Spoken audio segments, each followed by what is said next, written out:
Olá, satisfação em receber você aqui no canal Escatologia Plena. Eu sou Eriveldo Soares e você está na nossa série Não Haverá a Ressurreição do Corpo Físico. Todas as quartas-feiras tem vídeo novo aqui no canal. Se você não é inscrito, eu convido você para fazer parte desse grande canal onde você tem, com certeza, assuntos interessantes de grande relevância para a fé cristã, naquilo que consta os temas mais complicados de se entender da escatologia consumada. Com certeza, no canal Escatologia Plena você tem todas as respostas devidas em relação a tudo o que aconteceu com o retorno de Cristo nas nuvens em 70, como também o fim, uma vez que se entende que a escatologia bíblica é de aliança, é de pacto e não cósmica, como tem se ensinado pela tradição religiosa em nome de Jesus.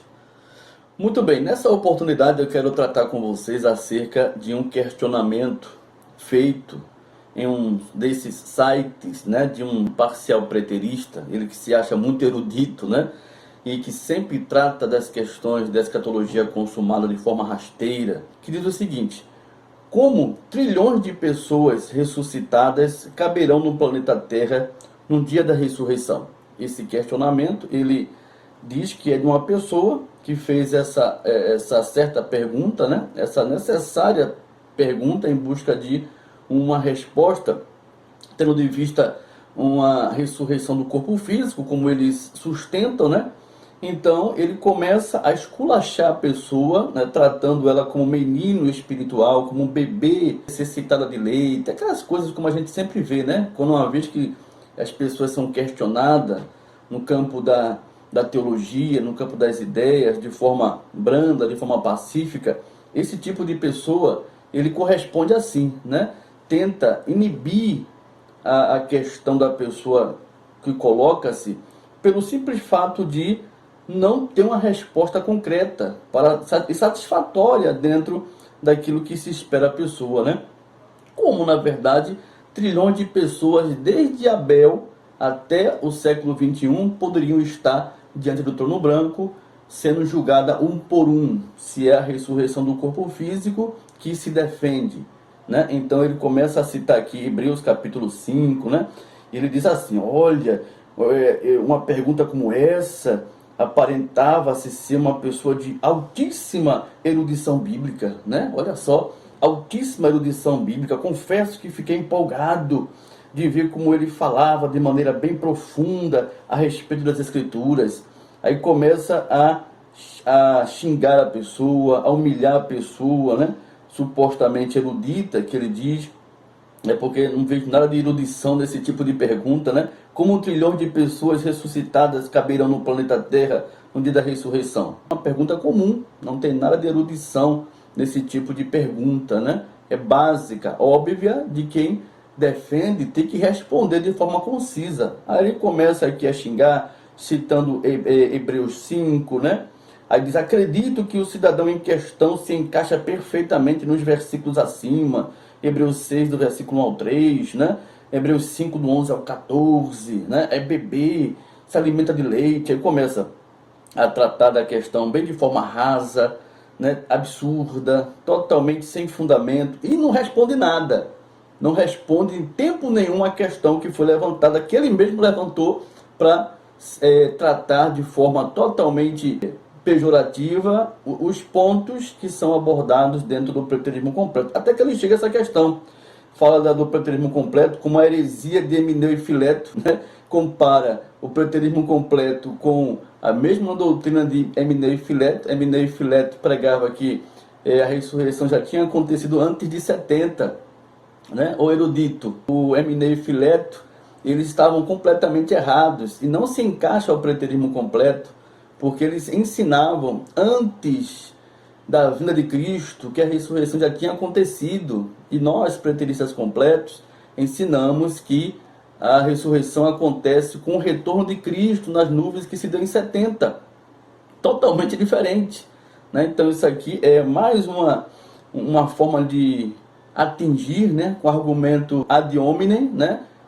o posicionamento do preterismo completo. Por quê? Porque no campo das ideias, da teologia, eles não têm como refutar né, a tamanha evidência de que a ressurreição já aconteceu em 70. Então, eles usam desses argumentos rasteiros, né, para poder se posicionar como pessoas certas, pessoas que realmente estão numa condição bíblica correta das Escrituras, naquilo que tange o aguardo da ressurreição do corpo físico, totalmente sem base escriturística para isso, né? É o erudito, hein? É o erudito que está dizendo isso aqui. Aí diz mais, aí ele diz, olha como é que ele responde a questão do que ele mesmo levanta, né, para poder acusar, atingir o preterismo completo, porque assim, o preterismo parcial, infelizmente, não todos, mas muitos deles, eles só ganham notoriedades quando ele ataca o preterismo completo.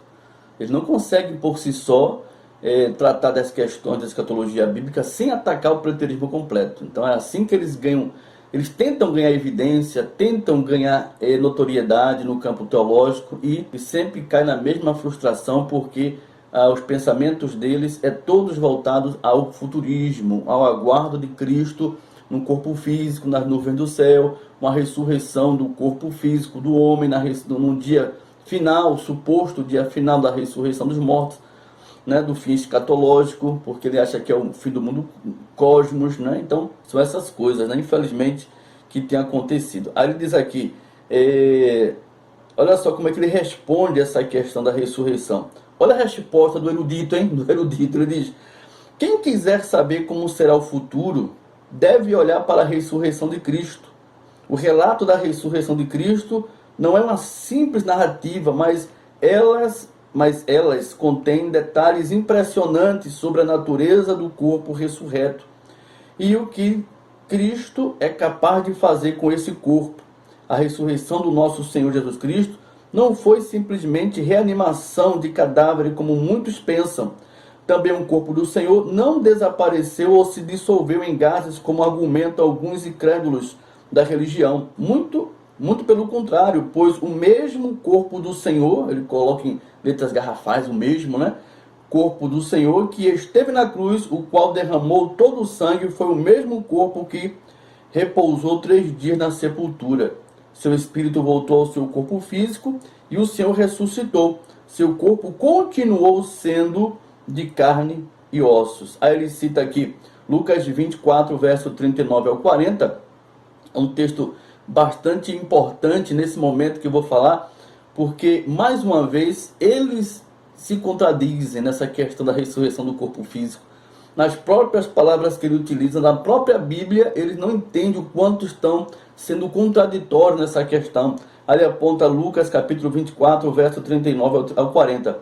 Vede as minhas mãos, os meus pés, Jesus falando, né? Que sou eu mesmo, apalpai-me e verificai, porque um espírito não tem carne nem ossos, como vedes que eu tenho. Dizendo isto, mostrou-lhes as mãos e os pés. Então ele utiliza da ressurreição do corpo físico de Jesus para dar uma narrativa da crença, né, tradicional de que haverá ressurreição do corpo físico baseada na ressurreição do corpo de Jesus. Já temos falado acerca disso aqui. Vou deixar aqui um card em cima, tá? Que você possa clicar e entender a questão da natureza da ressurreição física de Jesus. É bom que se entenda que a ressurreição do corpo físico de Jesus, ela foi totalmente representativa na questão da ressurreição, mostrando que ele venceu a morte. Não era do corpo físico, porque a Bíblia diz claramente, carne e sangue não podem herdar o reino de Deus. Outra coisa interessante é que o corpo de Jesus físico não foi criado da mesma forma que o nosso foi criado. Não participou do gene do pecado. Não teve contato comum que se exista para o nascimento de um corpo físico, a junção do óvulo com o espermatozoide. Um corpo altamente santo, sem participação do gene do pecado. E é por isso que foi necessário ele ressuscitar, justamente para que ele pudesse ressuscitar um corpo e atestar acerca da ressurreição, que aconteceria, que aqueles que morressem em Cristo não iriam padecer na morte, mas ressuscitaria no último dia. Como é que ele iria poder atestar isso, que ele vinha falando ao longo do seu ministério, se ele não ressuscitasse e fosse a primícia dessa criação. Então, é dessa forma que ele ressuscita. Então, ele ressuscita no corpo físico justamente para atestar aquilo que ele falara, deixando claro que haveria ressurreição dos mortos. Mas o ponto não é porque a ressurreição deveria ser como se deve ser supostamente tratado por eles, né, num corpo físico, porque se fosse num corpo físico, nós também deveríamos levar em consideração o que diz o próprio texto de Lucas capítulo 39 ao 40, que ele mesmo cita, o erudito cita. Ele mostrou as mãos, mostrou os pés, ou seja, mostrou as chagas. Aí a gente leva aquela mesma questão que falamos sempre aqui: se a ressurreição no último dia reivindica a natureza do corpo humano saindo dos túmulos, e as pessoas que foram mutiladas, e os fetos que foram abortados, e a questão das pessoas que perderam as suas vidas em desastres aéreos, né, de trânsito, como é que fica? Como é que essas pessoas vão aparecer com corpos mutilados? Como é que essas pessoas vão aparecer sem parte do seu corpo, uma vez que as chagas evidenciaram a ressurreição de Jesus? Então, obviamente, é uma postura totalmente desfavorável defender a ressurreição do corpo físico, baseando-se na ressurreição física de Jesus, uma vez que Jesus não permaneceu naquele corpo quando foi assunto aos céus. Isso é bem claro pela palavra que está aqui escrita em 1 de João capítulo 3, no versículo 2, quando ele diz: amados, agora somos filhos de Deus, e ainda não se manifestou o que havemos de ser. Sabemos que quando ele se manifestar, né? Quando ele se manifestar, seremos semelhantes a ele, porque havemos de vê-lo como ele é. Olha só, se João o tempo todo esteve com Jesus e viu a face de Jesus, a sua forma corpórea, como ele é, e agora ele apresenta aqui uma questão de quando ele se manifestar, não seria uma contradição, uma vez que ele está apresentando aqui uma razão de um corpo completamente diferente?